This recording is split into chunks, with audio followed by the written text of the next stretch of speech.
Hello friends and welcome back to Motor Refined. আমি আপনাদের host and দোস্ত অরিন্দম ঘোষ, আর আজকে আপনাদের জন্য ফাইনালি নিয়ে চলে এসেছি 2024 TVS Apache RTR 162V all black addition. এবার কালার তো এখানে একটা মেন অ্যাট্রাকশন, দেখতেই পাচ্ছেন। সাথে সাথে এখানে ফিচার স্পেসিফিকেশন, প্রাইস, মাইলেজের ব্যাপারটাও কথা বলবো, আর এটাও আপনাদেরকে বলবো যে এটার স্ট্যান্ডার্ড মডেল বা ব্লুটুথ মডেলের থেকে এই মডেলটা কতটা ডিফারেন্ট। অ্যান্ড মেন ফোকাস ভিডিওতে এটাও থাকবে যে রাইড করার টাইমে রাইড এক্সপিরিয়েন্স আপনি এই বাইকটার সাথে কীরকম পাবেন, বিকজ রিয়ারে কিন্তু এখানে ড্রাম ব্রেক ইউজ করা হয়েছে। And very special thanks to Rahul TVS Krishnanagar for providing me this bike, যাতে আমি আপনাদের পর্যন্ত এই রিভিউটা পৌঁছে দিতে পারি। ওয়েস্ট বেঙ্গলের কৃষ্ণনগর বা আশেপাশে এরিয়াতে যদি আপনি থাকেন, কোনো রকমের যদি টিভিএসের প্রোডাক্ট আপনি কিনতে চান, শোরুমকে কন্ট্যাক্ট করে নিতে পারেন। ডিটেলসটা অলরেডি আপনারা নিজেদের স্ক্রিনে দেখে নিয়েছেন। তাহলে চলুন দেরি না করে শুরু করা যাক। বন্ধুগণ, এখানে ওয়াক অ্যারাউন্ড দিয়ে স্টার্ট করবো। সব থেকে প্রথমে আপনাদেরকে আমি কিটা দেখাবো। এই যে কিটা হচ্ছে নর্মাল কি যেরকম আগে আমরা পাচ্ছিলাম, সেখানে কোনো চেঞ্জ নেই। ভেরিয়েন্টের ব্যাপারটা বলে দিই, ব্ল্যাক এডিশনটা কিন্তু অ্যাকচুয়ালি প্রাইস এই 162V রেঞ্জে কিন্তু সব থেকে কম, বিকজ কালারটা কিন্তু পুরোপুরি ব্ল্যাক। 360V এখন আপনাদেরকে আমি দেখাবো। দেখুন, এখানে কিন্তু 110 সেকশনের rear tyre, 130mm drum brake without Bluetooth version, price 1,47,000। কিন্তু যদি আপনি এটারই স্ট্যান্ডার্ড মডেল দেখেন, যেখানে সেম টায়ার বা ব্লুটুথ নেই, সেই মডেলটাতেই কিন্তু আপনি 5টা আরও কালার পাচ্ছেন। ওখানে কিন্তু প্রাইস একটু বাড়ছে, মোটামুটি বলতে পারেন 1,53,000 পর্যন্ত। আর তারপরে রেসিং এডিশন বা যে ব্লুটুথ এডিশন আছে, সেখানে যদি যান 1,57,000 পর্যন্ত আপনি প্রাইস দেখতে পাচ্ছেন। তো এটার দাম কিন্তু বলতে পারেন 162V এই যে সিরিজটা আছে, এখানে সব থেকে কম প্রাইসে আপনি এই বাইকটা পাচ্ছেন। এবার প্রাইস তো বলে দিয়েছি, কালারটা আপনাদেরকে দেখিয়ে দিই। এই যে এখানে ট্রাই কালারের টাচ, মোটামুটি বলতে পারেন গ্লসি ব্ল্যাক বা ম্যাট ব্ল্যাক কালারের মধ্যেই পুরো বাইকটাকে রাখা হয়েছে। তারপরে দেখতে পাচ্ছেন এখানে এই যে এখানে বলতে পারেন যে ভাইজারটা আছে পুরোপুরি ব্ল্যাক। নিচে দেখুন এখানে মাডগার্ডটাও ব্ল্যাক। তারপরে যদি আপনি এখানে ট্যাঙ্ক কাউল দেখেন, এটাও ব্ল্যাক। ইনফ্যাক্ট টিভিএসের লোগোটাও আপনি এখানে পুরো ব্ল্যাক দেখতে পাচ্ছেন। ইঞ্জিনটাকেও ব্ল্যাক আউট করা হয়েছে। মাফলার কভার মেটালিক RTR ব্র্যান্ডিংয়ের সাথে, এটাও ব্ল্যাক। অ্যান্ড দেন সিটটা তো আগের থেকেই ব্ল্যাক ছিল। যদি এখানে সিট কাউলটা দেখেন, ফাইবার, ভালো ফাইবার, এটাও ব্ল্যাক। আর RTR 160 সাথে ট্রাই কালারের টাচ পাচ্ছেন। মোটামুটি যেরকম বলছিলাম, আপনাদের বাইকটাকে পুরোপুরি ব্ল্যাকই রাখা হয়েছে। এবার আপনাদের বলে দিয়েছি বাইকে কালারটা কীরকম। এবার বলে দিই ওভারঅল আপনি এখানে জিনিস কী কী পাচ্ছেন। সব থেকে প্রথমে কিটা আপনি যে অন করছেন, এই যে ডিআরএলটা এখানে জ্বলছে। আর তারপরে যদি আমি ইগনিশনটা এখানে অন করি, হাই বিম, লো বিম, পাস লাইটের জন্য এখানে আলাদাভাবে সুইচ দেওয়া আছে। এই যেটা হচ্ছে হাই বিম, এটা লো বিম, অ্যান্ড দেন পাস লাইট, ঠিক আছে। আর তারপরে যদি আপনি এখানে এই টার্ন সিগন্যালগুলো দেখেন, টার্ন সিগন্যাল কিন্তু আপনি নন ফ্লেক্সিবল, আর এখানে বাল্বের পাচ্ছেন। এটাকে এখানে বন্ধ করে দিয়ে তারপরে নিচে যদি যান, তাহলে 90/90 সেকশনের tyre with 17 inches of alloy wheel. আর এখানে আপনি সিঙ্গেল চ্যানেল ABS বা সুপার মোটো ABS পাচ্ছেন। রিয়ার টায়ারে কিন্তু ABS নেই রিয়ার ব্রেকিংয়ে। 270mm এখানে আপনি বড়টা পেডাল ডিস্ক পাচ্ছেন, যেটা ব্রেকিংয়ের টাইমে হিট ডেসিপেট করে ব্রেকিংটাকে আরও ভালো করতে হেল্প করে উইথ নর্মাল ক্যালিপার। আর তারপরে সাসপেনশনটা এখনও 31mm টেলিস্কোপিক ফোক আছে। এবার এটা বাড়া উচিত কিনা সেটা আপনাদের উপরে আমি ছাড়ছি, আপনারা নিচে কমেন্ট করে জানাবেন। আর তারপর ইঞ্জিন কাউলটা যদি দেখেন, যথেষ্ট ভালো কোয়ালিটি ইঞ্জিন কাউল, ঠিক আছে। আর তারপরে এখানে কিন্তু ক্র্যাশ গার্ড আছে। সো যদি গাড়িটা কোনো দিন সাইড ওয়াইজ পড়েও, তাহলেও কিন্তু স্ক্র্যাচেস বা ডেন্টের পসিবিলিটিটা অনেকটাই কম হয়ে যায়। ইঞ্জিনটার মধ্যে কিন্তু কোনো চেঞ্জ নেই, যেরকম আগে ছিল এখনও আছে। 159.7cc SOHC 2 valve air cool full injected engine with 16.04 PS of max power and 13.85 Nm of max torque. এবার হ্যাঁ, এখানে 3টে মোড পাচ্ছেন, sport, urban and then rain mode. Sport মোডে maximum power torque, maximum performance বলতে পারেন। Urban বা rain মোডে পাওয়ার টর্কটাকে হালকা এখানে কমিয়ে দেওয়া, যাতে মাইলেজটাকে আরও বেশি পাওয়া যায়। কিকস্টার্ট আগেও ছিল না, এখনও নেই। GTD টেকনোলজি আছে, গ্লাইড থ্রু ট্রাফিক টেকনোলজি, যেটা আমরা আগে চালানোর টাইমে টেস্ট করে দেখব। আর তারপরে আপনাদেরকে আমি এখানে যে ইঞ্জিনের সাউন্ডটা, ওটাও আমি এখানে শুনিয়ে দিই একবার।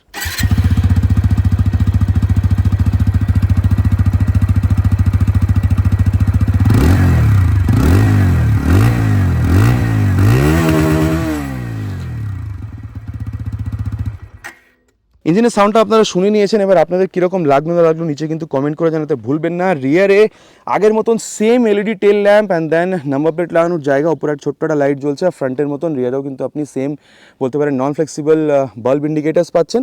আর তারপরে দুই সাইডে কিন্তু এখানে এই যে রিফ্লেক্টার দেওয়া আছে। টায়ারটা যদি দেখেন, 110/80 সেকশনের tyre with 17 inches of alloy wheel, 130mm drum brake পাচ্ছেন। টপ মডেলে গেলে আপনি মোটামুটি 200mm ডিস্ক ব্রেক পেয়ে যাবেন। আর তারপরে সাসপেনশন যদি দেখেন, এখানে ডুয়াল হাইড্রোলিক শক অ্যাবজর্বার আপনারা এখানে পাচ্ছেন।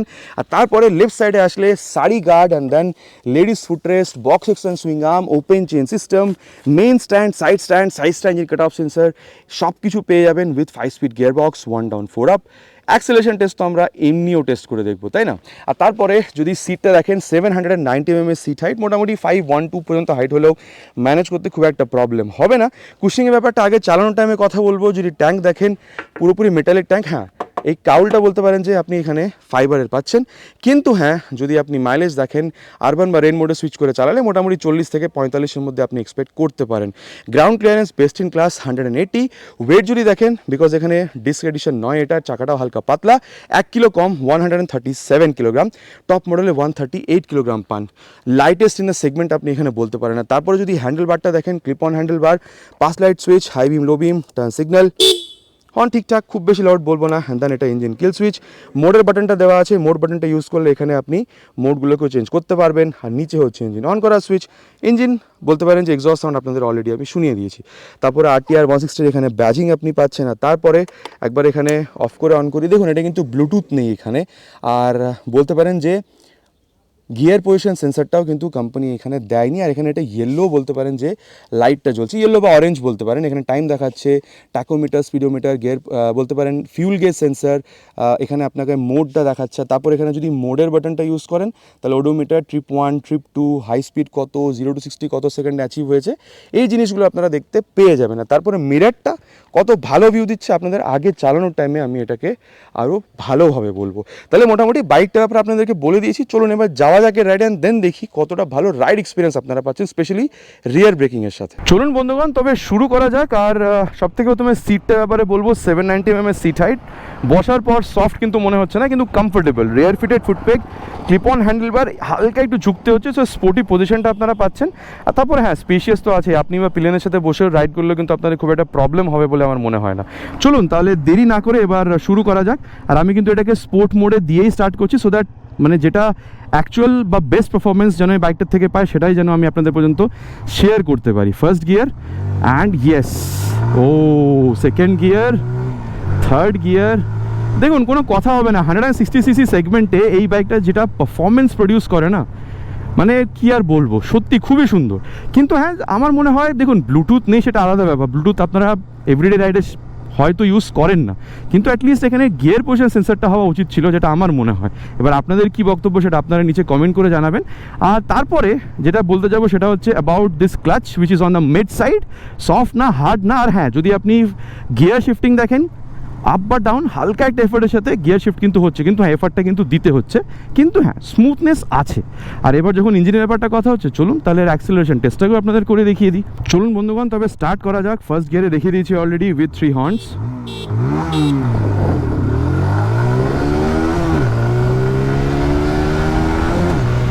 স্পোর্ট মোডে কিন্তু অলরেডি দেওয়া আছে, ঠিক আছে, 70 পার হয়ে গেছে। নাও ট্রাই ফর 800, ব্যাস 100ও ক্রস হয়ে গেছে। দেখুন ভাইব্রেশন সত্যি কথা বলতে কি 80-র পরে হালকা বোঝা যাচ্ছে। আমি এটা বলবো ডেইলি রাইডে তো আর আপনি 80-90-এর উপরে চালাচ্ছেন না, যদি 60, 70, 80 পর্যন্তও যদি চালান খুব বেশি ভাইব্রেশন আসবে না। ভাইব্রেশনটা কনসিডারেবল অ্যামাউন্ট অফ কখন বোঝা যাচ্ছে, যখন আপনি মোটামুটি 95-100-এর উপরে যাচ্ছেন। তার আগে এই যে 75-80 বললাম, এখানে হালকা বোঝা যাচ্ছে লেফট ফুট পেগে, কিন্তু এটা এমন নয় যে এটার জন্য আপনি বাইকটাই কিনবেন না, এরকম না। আর কমফোর্টেবল ক্রুজিং স্পিড এটাই বলবো 80 থেকে 90 পর্যন্ত, যেখানে খুব বেশি ভাইব্রেশনও হবে না, অ্যান্ড দেন আপনি আরামসে বাইকটাকে চালাতেও পারবেন। আর একটা জিনিস আপনাদেরকে আমি দেখাই, এই যে যখন কর্নারিং করছেন দেখছেন সুন্দর কর্নারিং হচ্ছে, কিন্তু কোনো অসুবিধা নেই, ঠিক আছে। আর দেখুন যদি আমি আপনাদেরকে এখানে স্টেবিলিটির ব্যাপারটা বলি, আমি এটাকে 100 পর্যন্ত টেনেছি, তো রিয়ারে যে 110 সেকশনের টায়ার আছে ওটার জন্য কি স্টেবিলিটিতে কোনো প্রবলেম হচ্ছে? অ্যাজ সাচ এমন কিছু প্রবলেম নেই, কিন্তু হ্যাঁ আমি যতটা ফিল করতে পারছি প্রবলেম হতে পারে যদি ধরুন আপনি হাইওয়েতে চালাচ্ছেন 100 মোটামুটি 20-25-এ আপনি স্পিডে আছেন, তখন সামনে যদি কেউ চলে আসে পট করে যদি ব্রেকটা মারেন না, তখন হয়তো 120 সেকশনের টায়ার থাকলে ভালো হতো। কিন্তু নর্মাল সিটি রাইডের 50, 60, 70-তে যেখানে আপনি চালাচ্ছেন, ব্রেক বেশি ইউজ হচ্ছে, থ্রটল আপনি বারবার আপ ডাউন করছেন, সেখানে আমার মনে হয় না স্টেবিলিটিতে আপনাদের এখানে কোনো প্রবলেম হবে, ঠিক আছে। আর হ্যাঁ বলতে পারেন যে আরেকটা এখানে খুবই সুন্দর টেকনোলজি কোম্পানি ইউজ করে, যেটা হচ্ছে জিটিডি, সেটা আপনাদের একবার দেখিয়ে দিই। এখানে হ্যাঁ যদি এখানে বলতে পারেন গিয়ার পজিশন সেন্সারটা হতো ভালো হতো, আমি এটাকে কিন্তু এখন 5th গিয়ারে শিফট করে রেখেছি। আর দেখুন মানে প্লাস ধরে নিয়ে থ্রটলটা ছেড়ে দিয়েছি, ঠিক আছে। আর দেখুন গাড়ি কিন্তু আপনি আপ এখানে 24-25-এর স্পিডে যাচ্ছে। আর তারপর এটাকে ফার্স্ট গিয়ারে শিফট করি, এই যে ফার্স্ট গিয়ারে শিফট করে এই যে আমি এখানে থ্রটলটা ছেড়ে দিয়েছি, দেখুন ক্লাচটাও ছেড়ে দিয়েছি, মোটামুটি ধরুন 5-6 এই স্পিডটাকে মেনটেন করছে। তাহলে এটা কখন ভালো হবে বলুন তো, যখন মনে করুন যে আপনি ট্রাফিকে আছেন, বারবার ক্লাস থ্রটল ইউজ করতে হচ্ছে, গিয়ার বারবার চেঞ্জ করছেন, ওখানে মাইলেজটা পড়ে যায়। সো সেই জায়গাগুলোতে না এই যে ব্যাপারটা, ঠিক আছে, যেটা হচ্ছে আপনার এই জিটিটি, এটা কিন্তু প্রচণ্ড হেল্প করবে মাইলেজটাকে এখানে মেনটেন করার জন্য। দেখুন, তারপরে ব্রেকিংটা আপনাদের আমি বলতে চাইবো, রিয়ার ব্রেকটা দেখাবো আপনাদেরকে, বোঝাবো, কিন্তু সবথেকে প্রথমে ফ্রন্ট ব্রেক দিয়ে স্টার্ট করি। মোটামুটি 60 পর্যন্ত নিয়ে যায়, তারপরে ফ্রন্ট ব্রেকটা ইউজ করবো। এই যে 61-এ ফ্রন্ট ব্রেক, ও দেখলেন একটা হালকা আওয়াজ হলো, ওটা কিন্তু স্টপ হওয়ার পরে, ঠিক আছে, মানে হতে পারতো যে হয়তো টায়ারটা স্লিপ করছে, কিন্তু ওইখানে এবিএস ইন্ট্রুশনটা এসছে। দেখুন, আমি যেটা বলবো 270 mm এর ফ্রন্টে যেটা আপনি ডিস্ক ব্রেক পাচ্ছেন না, সুন্দর ব্রেকিং পারফরমেন্স। আর হ্যাঁ, এবিএস ইন্ট্রুশনটা লাস্টে বোঝা গেছে যখন মোটামুটি গাড়িটা স্টপই হয়ে গেছে, ঠিক আছে। তো বলতে পারেন খুবই সুন্দর ফ্রন্ট ব্রেকিংয়ের রেসপন্স পাচ্ছেন, ব্রেক ফিডব্যাক খুবই সুন্দর। আর এবার চলুন, যেটা মেন অ্যাট্রাকশন রিয়ার ব্রেক, সেটাকে একবার টেস্ট করে দেখা যাক। আর ইয়েস, 60-তে রিয়ার ব্রেক আমি কিন্তু ইউজ করে ফেলেছি। এই দেখুন, উল্টো দিক দিয়ে লোকজন আসছে। দেখুন, আমি কিন্তু এটাকে রিয়ার ব্রেকটাকে কিন্তু এক্সট্রিম প্রেস করেছি, মানে পুরোপুরি দাবিয়ে রেখেছিলাম। আর আমার যেটা মনে হয়েছে, রিয়ারের যে ব্রেক লিভারটা না, ওটা কিন্তু একটু সফট, কিন্তু হ্যাঁ ব্রেক করেছি এক্সট্রিম, তাও কিন্তু স্লিপ করেনি, ঠিক আছে। টায়ারটাও পাতলা, বলতে পারেন 120 না হয় 110, তারপরে ড্রাম ব্রেক আছে, তাও কিন্তু স্লিপ করেনি, যাতে কিন্তু যথেষ্ট সুন্দর একটা রেসপন্স আপনাকে দিয়েছে। তারপরে চলুন, স্লিপ করতে পারে আটকানোর জন্য কী করবো, রিয়ারের সাথে সাথে front brake, same at the speed of 60, এই যে রিয়ারের সাথে সাথে ফ্রন্ট ব্রেক, এই যে দেখেছেন, যথেষ্ট ভালো ব্রেক রেসপন্স কিন্তু আপনারা এখানে পাচ্ছেন। দেখুন, আমি এটা বলবো যে যদি ডিস্ক ব্রেক হতো রিয়ারে, তাহলে সত্যি ব্রেক রেসপন্সটা আরও বেটার হতে পারতো। কিন্তু এখানে যে রিয়ারে ডিস্ক ব্রেক নেই, তার জন্য আপনি যখন প্রেস করছেন, গাড়িটা বলতে পারেন যে দাঁড়াচ্ছে না ঠিকঠাক বা স্লিপ করে যাচ্ছে, এরকমও কিন্তু হচ্ছে না, যথেষ্ট ভালো। আর এখনও কিন্তু এরকম অনেক পাবলিক আছে যারা চান যে রিয়ারে ড্রাম ব্রেক হলে ভালো হয়, কনফিডেন্স ডিস্ক ব্রেক ওনারা বেশি পান না। তো ওই বলতে পারেন পাবলিকের জন্য কিন্তু, এই রকম ধরনের পাবলিকের জন্য কিন্তু রিয়ারের যে ড্রাম ব্রেক আছে সেটাও কিন্তু যথেষ্ট ভালো একটা রেসপন্স দিচ্ছে, ঠিক আছে।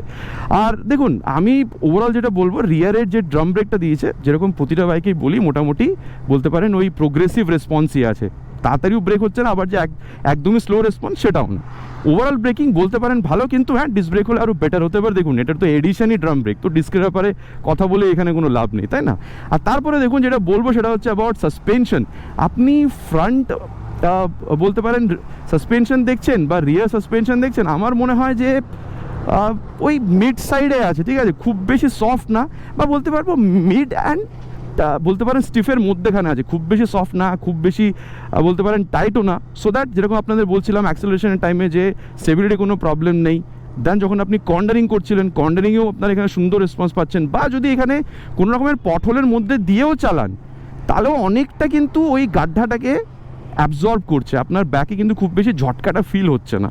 তো in any of the road conditions in India আপনি যদি চালান, আমার মনে হয় অসুবিধা হবে না। কিন্তু হ্যাঁ, এক্সট্রিম যদি আপনি পটলে যান, তখন কিন্তু আবার মানে ওই যে ঝটকা, সেটা কিন্তু ফিল হবে। আর অনেকটাই বলতে পারেন যে এই জিনিসগুলো যে এত সুন্দরভাবে হচ্ছে সাসপেনশনের মধ্যে, অনেকটাই কিন্তু বলতে পারেন হেল্প করছে পেছনে দুটো যে রিয়ার বলতে পারেন যে সাসপেনশন দেওয়া আছে, হাইড্রোলিক সাসপেনশন, সেটার জন্যে।